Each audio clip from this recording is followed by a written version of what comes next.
Guys, उम्मीद करता हूँ आप सब ठीक होंगे। आपको अपने चैनल पर खुशामदीद कहता हूँ। आज हम जिस टॉपिक के बारे में बात करेंगे वो होगा techniques of SEO.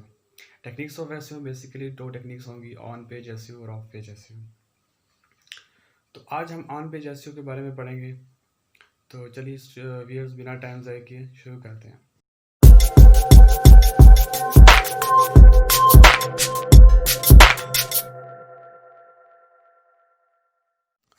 Ji viewers, आज हम जिस टॉपिक के बारे में बात करेंगे वो on page SEO. On page SEO में हम पढ़ेंगे, ऑन पेज की डेफिनेशन पढ़ लेंगे कि होती क्या है, उसकी ऑप्टिमाइजेशन की इंपॉर्टेंस पढ़ लेंगे और उसकी फैक्टर्स पढ़ेंगे, कौन कौन से फैक्टर्स उसमें इंक्लूड होते हैं।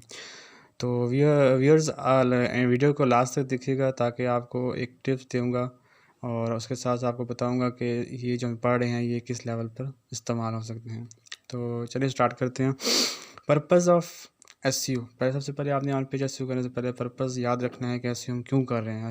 एसईओ हम कर इसीलिए हैं कि अपनी वेबसाइट को जो है वो क्वालिटी ऑफ ट्रैफिक देनी है, वॉल्यूम बढ़ाना है अपनी वेबसाइट का। तो किस तरह का नेचुरल वे में करना है और अपने टारगेट कीवर्ड्स को मद्देनज़र रखते हुए यूज़ करना है।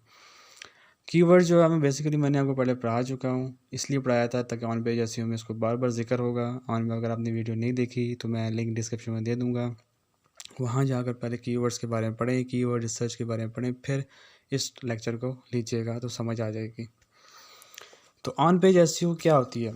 ऑन पेज एसईओ क्या होती है? इसमें जी हम वेबसाइट की एसईओ परफॉर्म करते हैं, वेबसाइट के अंदर रहते हैं, यानी कि उसकी कोडिंग में, या आप कह सकते हैं सिंपल एचटीएमएल में, क्योंकि गूगल आपकी वेबसाइट को एचटीएमएल ही के थ्रू आपकी वेबसाइट का रिप्रेजेंट कर रहा होता है, उसको पढ़ रहा होता है कि आपकी वेबसाइट कैसी है।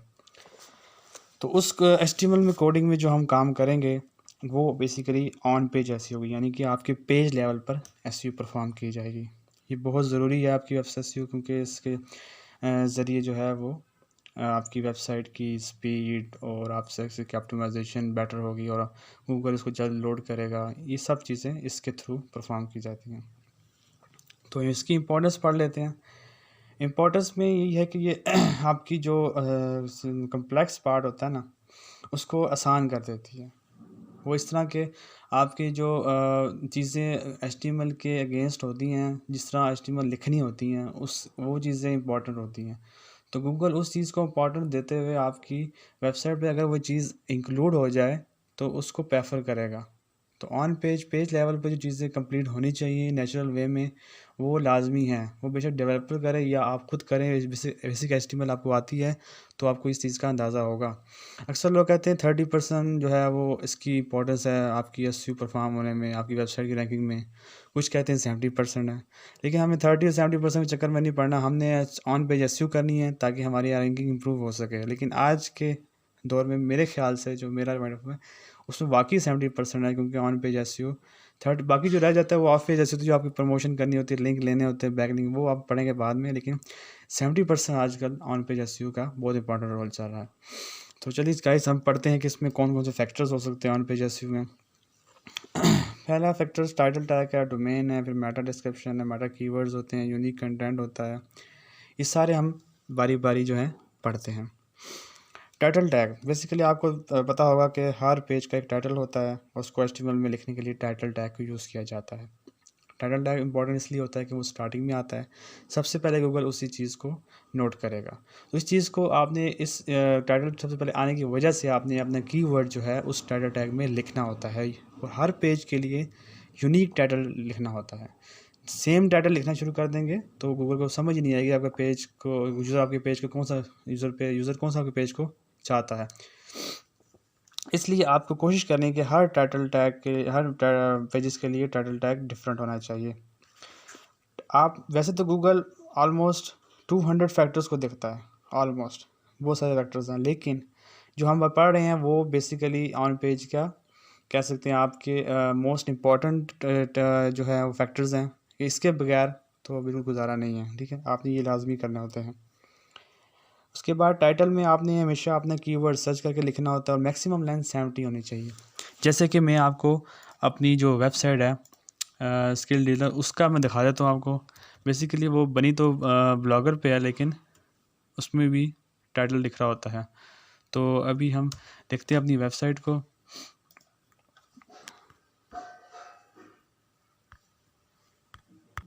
जी, जैसे व्यूअर्स हम देख सकते हैं कि मैंने अपनी वेबसाइट पे एक जो है ब्लॉग या पोस्ट खोल ली है। इसमें आप चेक कर सकते हैं जाके व्यू पेज सोर्स पे, किसी भी वेबसाइट पे जाके व्यू पेज करेंगे, यहाँ पे आपको जो दिखेगा, यहाँ पे टाइटल जो है ये देखें ये टाइटल लिखा हुआ है यहाँ पे, how to keyword search and how to use keyword planner. So title में हमने क्या किया, कीवर्ड अपना रिसर्च किया, जो लोग यूज़ कर रहे हैं अपने किसी चीज़ कीवर्ड प्लानर के बारे में जानने के लिए, कीवर्ड सर्चेस के बारे में जाने, तो हमने अपने क्या टाइटल में कीवर्ड यूज़ किया जो कि यूनिक है। हर पेज के लिए अपने यूनिक टाइटल का यूज़ करना है। नेक्स्ट का इज डोमेन और यूआरएल। डोमेन तो आपके लिए बिल्कुल इंपॉर्टेंट रोल प्ले करती है। अच्छी से अच्छी डोमेन लें, .com डोमेन लें जो इंटरनेशनल लेवल चलिए। अगर आपकी वेबसाइट किसी कंट्री से लेवल पे है तो ज़रूर .pk यूज़ करें, क्योंकि कंट्री लेवल पर .pk बहुत बेस्ट रहती है। इस तरह यूआरएल स्ट्रक्चर कैसा होना चाहिए, यूआरएल आपका इम्प्लीमेंट जो है ना वो बहुत अच्छा होना चाहिए। जिस तरह कि आप कह सकते हैं कि अपने रैंडम टेक्स्ट नंबर यूज़ ना करें। जिस तरह मैं आपको अपनी वेबसाइट पर दिखा सकता हूँ कि ये देखें ये पूरा क्या लिखा हुआ है जी, कीवर्ड लिखा हुआ है पूरा, यानी कि यूआरएल का स्ट्रक्चर बना है। अब यहाँ पे आप लिखें किसी स्ट्रक्चर ना दें, यहाँ पे कोई टाइटल ना दें और ऊपर से यूआरएल का स्ट्रक्चर भी ना हो सही, यहाँ पे कोई डेट से ज़्यादा आपकी कोई रैंडम नंबर आ जाए, कोई आईडी आ जाए, इस तरह का कभी भी आपने ये काम नहीं करना। नेक्स्ट हम बात करते हैं कीवर्ड्स आपको मैंने पहले बताया कि कीवर्ड जो बहुत इंपॉर्टेंट प्ले रोल करता है किसमें, ये ऑन पेज एसईओ में। तो आपने सबसे पहले कीवर्ड्स की जाके वीडियो देखनी है, जो मैंने लिंक डिस्क्रिप्शन में दे दिया है, वो आपने पहले वीडियो देखनी है पूरी कि कीवर्ड होते क्या हैं, कितने टाइप के कीवर्ड होते हैं।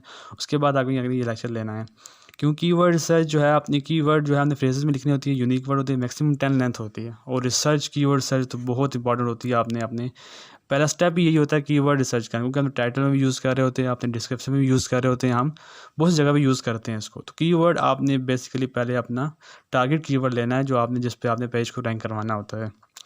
तो कीवर्ड डेंसिटी के बारे में बात कर लेते हैं। कीवर्ड डेंसिटी आपने हमेशा हर पेज पर 5% से 25% रखनी है।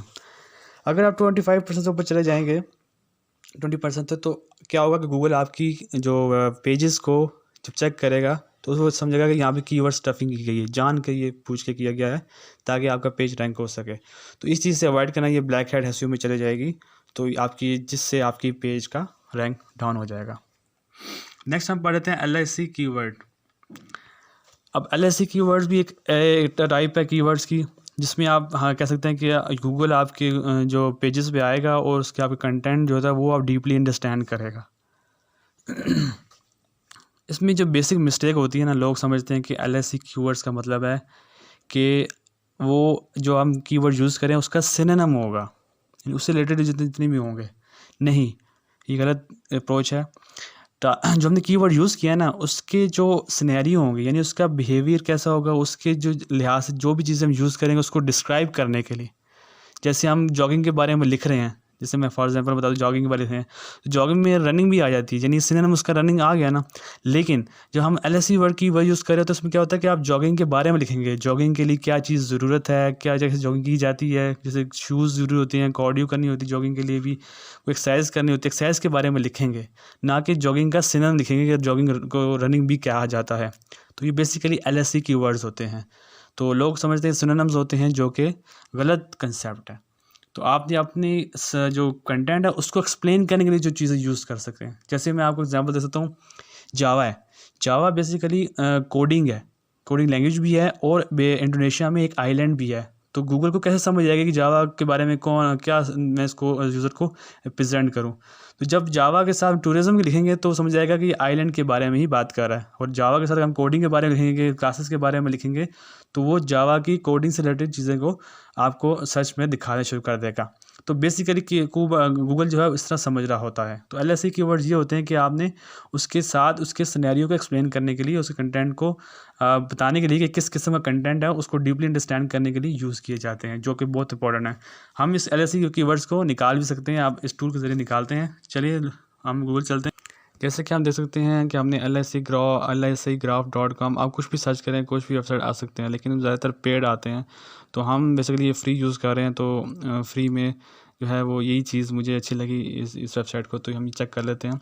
यहाँ पे फ़र्ज़ करते हैं हम डिजिटल मार्केटिंग का बारे में सर्च करते हैं, हम कंटेंट लिख रहे हैं डिजिटल मार्केटिंग के साथ साथ कौन कौन से जो हैं वो आ सकते हैं, उसके जो LSE कीवर्ड्स हो सकते हैं। तो हम वो सर्च करते हैं डिजिटल मार्केटिंग के बारे में, जैसे कि हम, और यहाँ पे जनरेट का बटन है, यहाँ जनरेट करेंगे और हमारे बहुत से LSE वर्ड्स आ जाएंगे। हम उसको यूज़ करके अपने कंटेंट को जनरेट कर सकते हैं। तो गाइस देखें, ये अभी LSE के वर्ड्स जो हैं आपको बता रहा है, digital marketing definition, examples, Wikimedia, what is digital marketing strategy. ये सारे LSE की वर्ड्स हैं जिसको आप यूज़ करके अपने कंटेंट जनरेट कर सकते हैं। उससे क्या होगा कि इस गूगल को जो है वो आपकी डिजिटल मार्केटिंग के बारे में बता देगा कि आपका कंटेंट डिजिटल मार्केटिंग के बारे में है। तो ये बहुत सारे LSE के वर्ड, यहाँ से आप अपनी किसी भी चीज़ के बारे में LSE के वर्ड्स निकाल सकते हैं। और बहुत से टूल्स हैं, आप वो भी यूज़ कर सकते हैं, लेकिन बेसिकली ज़्यादातर पेड यूज़ होते हैं तो वो बेटर होता है। और यार आप देखें टूल्स बहुत सारे LSE कीवर्ड के बारे में बताया कि फॉर यू भी है, नीचे लेबोरेटरी भी LSE कीवर्ड्स है। ये कीवर्ड टूल अच्छा है, ये पेड है सर, अच्छा पेड है, ये फ्री है। तो इस तरह बहुत से कीवर्ड आप सर्च खुद कर सकते हैं। तो अगर हम पढ़ते हैं अगला जो है फैक्टर, उसके बारे में पढ़ते हैं मेटा डिस्क्रिप्शन। मेटा डिस्क्रिप्शन को मोस्टली लोग जानते हैं कि क्या होता है। वो आप जब भी अपनी वेबसाइट पर कोई कंटेंट अपलोड करते हैं तो वहाँ पे डिस्क्रिप्शन देते हैं उसके बारे में कि ये है क्या और क्या चीज़ है। तो उसमें आप जिससे आप अपने यूज़र को अट्रैक्ट कर सकते हैं, उसमें अपने कीवर्ड्स इंक्लूड करते हैं। तो आपने जैसे देखा होगा गूगल पे कोई भी चीज़ सर्च करें, जैसे यूडमी के बारे में हम सर्च कर लेते हैं, यूडमी के बारे में। तो यूडमी में क्या होता है, ये देखें यहाँ डोमी लिखा है इज़ ऑनलाइन अर्निंग, ये जो सारा नीचे लिखा होता है ना, ये सारा जो है ये डिस्क्रिप्शन होती है।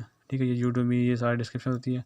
आपने क्या करना होता है, इस डिस्क्रिप्शन को आपने जो अच्छे से अच्छे डिस्क्रिप्शन लिखना होता है, तकरीबन 150 to 180 वर्ड्स होने चाहिए, ताकि गूगल उसके मुताबिक आपकी जो अच्छे से अच्छा डिस्क्रिप्शन है वो उठा सके उसमें से।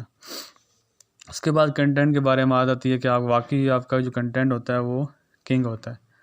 तो कंटेंट आप अच्छा होगा तो यूज़र क्यों नहीं आपकी वेबसाइट पे आएगा। ठीक है, और आपने जो अपने लिंक्स हैं ना वो डालने होते हैं। और कंटेंट में आपको बेसिकली 3 चीज़ों को ध्यान रखना होता है। एक तो कीवर्ड डेंसिटी के बारे में रखना होता है, उसकी फॉर्मेटिंग के बारे में होता है कि अच्छे से अच्छा फॉर्मेट हो ताकि विजिबल हो, यूज़र को वो पसंद करे उसको पढ़ते हुए, ये नहीं कि सारा मिक्सअप हो रहा हो उसका। ठीक है, आपने वाज़ेह तौर पे चीज़ें लिखनी है, समझाना है उसको। और ऑप्टिमाइज़ पेज जो होता है वो हमेशा 800 से 300 वर्ड्स होता है, यानी कि आप 200-300 वर्ड लिख के आपने पोस्ट बना के वो पोस्ट नहीं होती ना, गूगल उसको पसंद करता है। गूगल हमेशा थिक जो होता है ना, थिक यानी मोटा, थिक जो होता है, आप कह सकते हैं कि अच्छा कंटेंट हो, बड़ा कंटेंट। नेक्स्ट हम बात करते हैं art attribute for image SEO. अब इमेज की भी एसईओ की जाती है, क्योंकि बेसिकली इमेज जो है वो गूगल आपकी इमेज को पढ़ नहीं सकता, रीड नहीं कर सकता, ना उसके ऊपर कोई ऐसा एल्गोरिथम अभी तक है ना उसने बताया। तो उसके लिए हम एक अल्टरनेट एट्रीब्यूट यूज़ करते हैं, यानी अल्टरनेट टैग होता है HTML में, वो आपकी इमेज को डिस्क्राइब कर रहा होता है। उससे फ़ायदा क्या होता है, एक तो फ़ायदा होता है कि गूगल उसको अंडरस्टैंड कर लेता है कि इस इमेज के बारे में ये चीज़ लिखी है, कि इसमें ये डिस्प्ले हो रहा है, इसमें कोई चीज़ जो है, जो भी इसमें इमेज दिखाई गई उसके अपने टेक्स्ट के फॉर्म में उसमें अल्टरनेट एट्रीब्यूट में लिख देते हैं। उससे एक क्या होता है, आपका ब्लाइंड पीपल जो अंधा इंसान होता है वो भी पढ़ सकता है अपने टेक्स्ट यूज़र के ज़रिए आपकी जो सर्च करे गूगल पे। और इसका फ़ायदा अल्टीमेटली आपका होता है, गूगल आपकी इमेज को जब रैंक करवाएगा तो वो आपकी वेबसाइट को भी रैंक करवा देगा उसके साथ साथ। जैसे हम पढ़ सकते हैं, यहाँ पे देखें, मैं एक वो दिखाता हूँ आपको। कार सर्च किया हमने, यहाँ पे हम कार पे गए और यहाँ पे हमने क्लिक किया, तो जो कार आई है इसमें देखें, अब यहाँ पे लिखा आ रहा है, जो ये देखें, ये मैं क्लिक रखा है इसके ऊपर, shallow focus photography of orange, मतलब इसका नाम है। अगर चेक करना है आपने तो यहाँ पे इंस्पेक्ट में जाके इसका आप चेक कर सकते हैं कि इमेज सोर्स में इसने ऑल्ट एट्रीब्यूट में जो लिखा हुआ है ना, ये देखें, ये लिखा हुआ है, ये वाला, ये ऑल्ट एट्रीब्यूट में। ठीक है, तो आपने यहाँ पे जाना है, ये ऑल्ट एट्रीब्यूट में शैलो फोकस फोटोग्राफी, जहाँ मैं माउस रख रहा हूँ, ये देखें नाम लिखा हुआ है। तो ये अल्टरनेट जो तो टैग होता है वो आपकी इमेज के बारे में बता रहा होता है कि इस इमेज के बारे में क्या है। तो लोग जब सर्च करते हैं तो वो उस इमेज को रैंक करवा देता है, ये इमेज एसईओ हो जाती है इसकी। नेक्स्ट हम बात करते हैं साइट मैप के बारे में। साइट मैप भी बहुत इंपॉर्टेंट है, बहुत ज़्यादा इंपॉर्टेंट इसलिए है क्योंकि ये आपकी जो वेबसाइट की जो एक्सेसिबल होती है ना, यूज़र को देना होता है। यानी कि आपकी वेबसाइट को एक तो गूगल और यूज़र दोनों आपके जो वेबसाइट को असेस कर सकते हैं। ये पेजेस होते हैं, उनकी लिस्ट फॉर्म में एक बनाई जाती है, फ़ाइल बनाई जाती है। और फाइल वो 2 किस्म की हो सकती है, HTML भी हो सकती है, XML भी हो सकती है। तो साइड मैप हम बेशक अभी भी जो है ये बेस्ट जो है वो काम कर रहा है ऑन पेज एसईओ के बारे में, तो ये भी बहुत ज़रूरी होती है। साइड मैप ज़रूरी क्यों होती है? क्योंकि जब यूज़र वेबसाइट पे आए, उसको इन्फो कोई चाहिए या किसी चीज़ का वो ढूंढना चाह रहा है, तो वो साइड मैप के ज़रिए ईज़िली असेस कर सकता है। और दूसरी रीज़न इसलिए ये है कि जब जिस तरह यूज़र को हेल्प मिलती है आपकी वेबसाइट को असेस करने की, कि आपकी वेबसाइट के सेक्शन को असेस करने की, इसी तरह गूगल को भी हेल्प मिलती है। गूगल बोर्ड जो है अपनी क्रॉलर जो भेजता है वो इस साइड मैप के ज़रिए आपकी वेबसाइट को क्रॉल कर सकता है। यानी कि आपकी वेबसाइट बहुत बड़ी है तो आपने साइड मैप क्रिएट किए हुए हैं, तो वो गूगल समझ जाएगा कि इस साइड जो वेबसाइट है इसमें सारे साइड मैप पड़े हुए हैं, इस तरह ये लोकेशन है इसकी, तो वो असेस कर सकता है। अगर कोई चीज़ रह जाती है तो वो साइड मैप के ज़रिए गूगल क्रॉल कर सकता है। तो साइड मैप इसलिए ज़रूरी है। HTML एक्सएमएल साइड वेब में क्या डिफरेंस है कि HTML जो होता है as a web page Google को देता है, यानी वेब पेज बनी होती है उसको गूगल देता है, और XML जो होता है उसमें हम एडिशनल इंफॉर्मेशन डाल सकते हैं, जैसे कि फ्रीक्वेंसी के बारे में लिख सकते हैं कि ये फ्रिक्वेंटली कितना अपडेट होता रहेगा। उसे क्या रिकमेंड तो मैं नहीं करता कि इसको आप डेट के वर्डप्रेस में क्या होता है जी, वर्डप्रेस अगर यूज़ कर रहे हैं तो उसमें प्लगइन मिल जाते हैं जो आपके साइड में खुद ही क्रिएट कर देते हैं, लेकिन मैनुअल वेबसाइट के लिए हमें खुद बनाना होता है।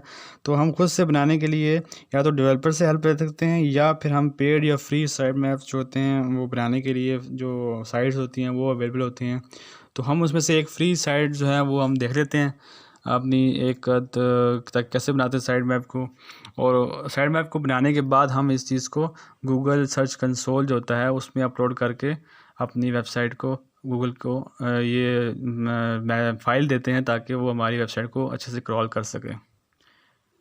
अपनी साइड मैप जो है वो कर ली है, ओपन कर ली है।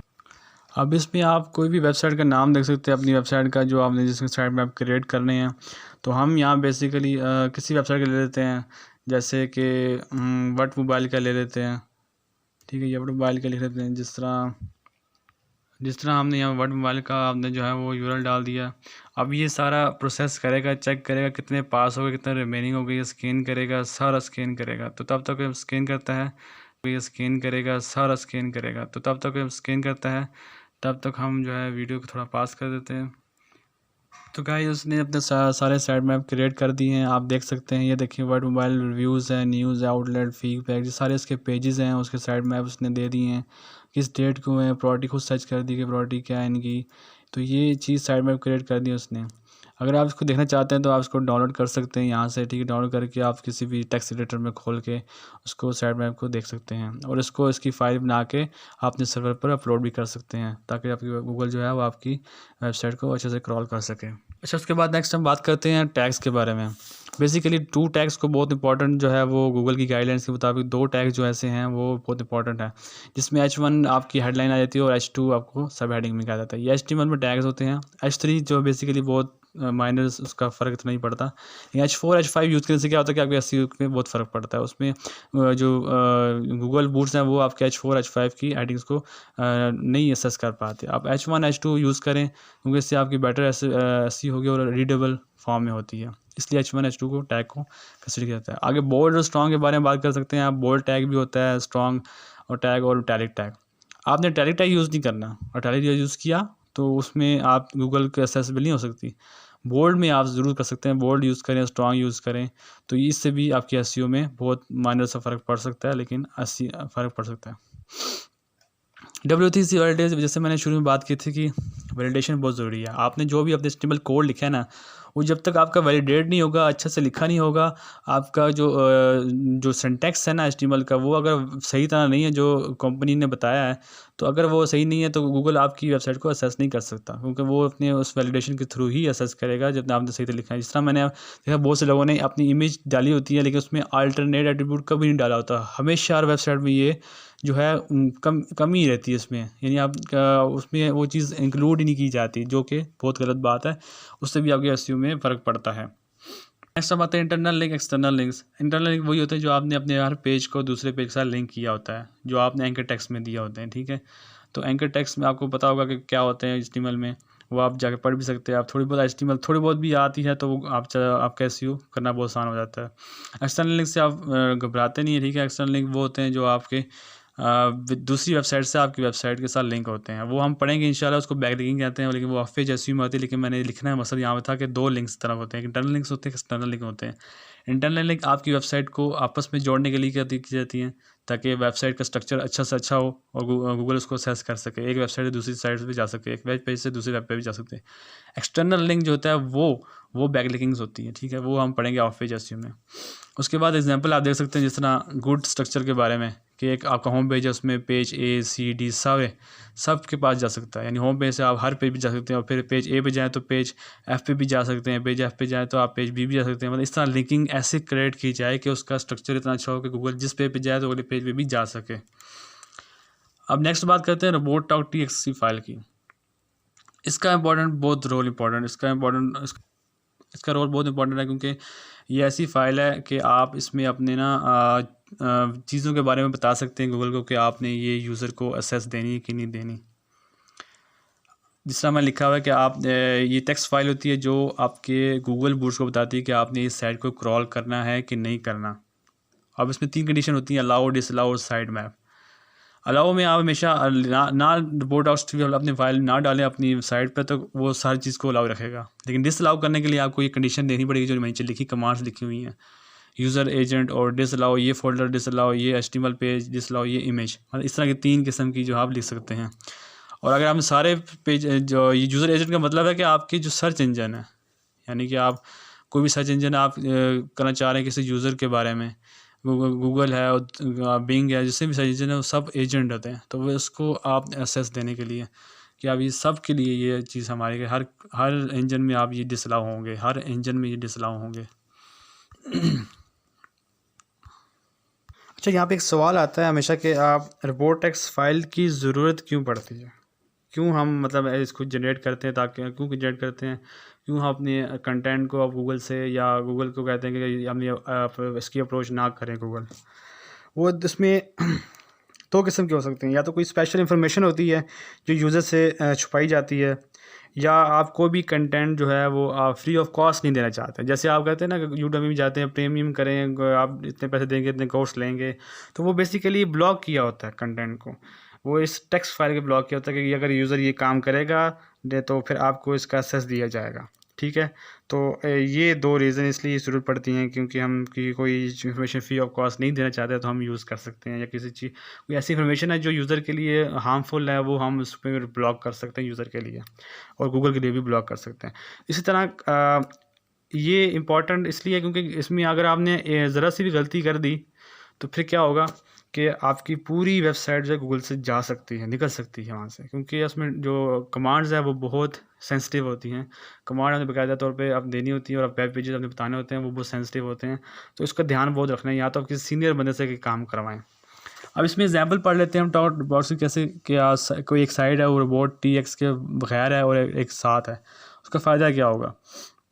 देख सकते हैं कि आप पहली वाली में जो है वो सारी वेबसाइट जो है वो सारे वेब पेजेस जो हैं वो एक्सेसिबल हैं सबको, एडमिन का भी है, प्राइवेट जो भी है इन्फॉर्मेशन है वो सब है। दूसरी वाली में आप देख सकते हैं रिपोर्ट आउट, इस वाले में हमने जो एडमिन है, प्राइवेट है, टेम्परेरी है, उन सबको ब्लॉक किया, यानी कि वो किसी यूज़र को या गूगल को एक्सेसिबल नहीं है जब तक वो उनकी इन्फॉर्मेशन खुद जो है वो आप कह सकें, जिस तरह प्रीमियम चीज़ें होती हैं, आप कोई पैसे पे करके उस चीज़ को एक्सेस करते हैं। तो ये मोबाइल है, जितने भी आप जहाँ से आपने ब्लॉक करना है अपने कंटेंट को, वो आप सेलेक्ट कर सकते हैं। लेकिन हमें सबको करना तो यूज़र एजेंट को हम डायरेक्ट लिखेंगे, ताकि सब सारे यूज़र एजेंट को उनको वहाँ से ब्लॉक करना है इस कंटेंट को। तो यहाँ पे डायरेक्टरी का नाम लिख सकते हैं, पेजेस का नाम लिख सकते हैं, यानी अबाउट का पेज हमने अगर अपने यूज़र से हटाना है, इन्फॉर्मेशन नहीं देना चाहते, तो यहाँ पे ऐड डायरेक्टरी करेंगे तो यहाँ पे डिसअलाउ लिखा आ जाएगा, ठीक है। फिर उसके बाद अगर हम सर्विसेज करना चाह रहे हैं, सर्विसेज की भी हम ब्लॉक करना चाह रहे हैं, तो फिर हम सर्विस की डायरेक्टरी का नाम लिखेंगे, यहाँ पे हम ऐड डायरेक्टरी कर देंगे, तो ये डायरेक्टरी ऐड हो जाएंगी। सॉरी, ये यहाँ पे डिसअलाउ करना है पहले, उसके बाद सर्विस को करना है। तो हमने यहाँ पे डिसअलाउ करने के बाद सर्विस लिखा, और वहाँ पे हमने वेब पेज का नाम दे दिया, डायरेक्टरी दे दी। तो हमने क्या करना है, यहाँ पे ऐड कर देना है। तो अब ये ऐड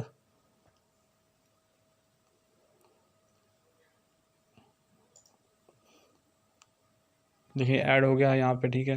अगर हम साइड मैप देना चाह रहे हैं किसी वेबसाइट का, तो यहाँ पे साइड मैप लिख के यहाँ पे अपडेट का बटन दबाएंगे तो वो भी आ जाएगा।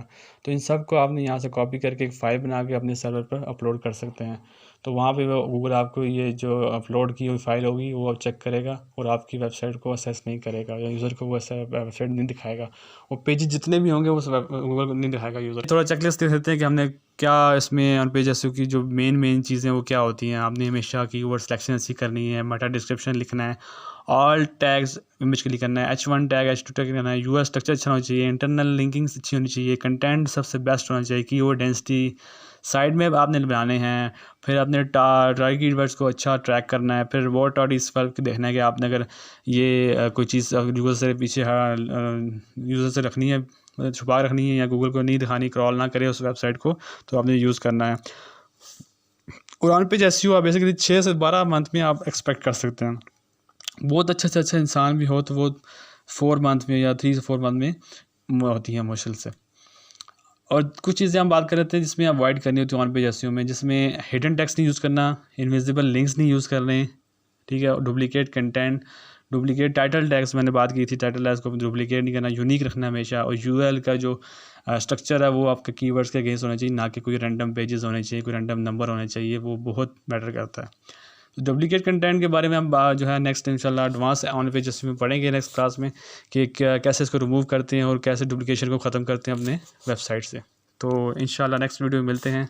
थैंक्स फॉर वॉचिंग, और please comment and share and subscribe the channel.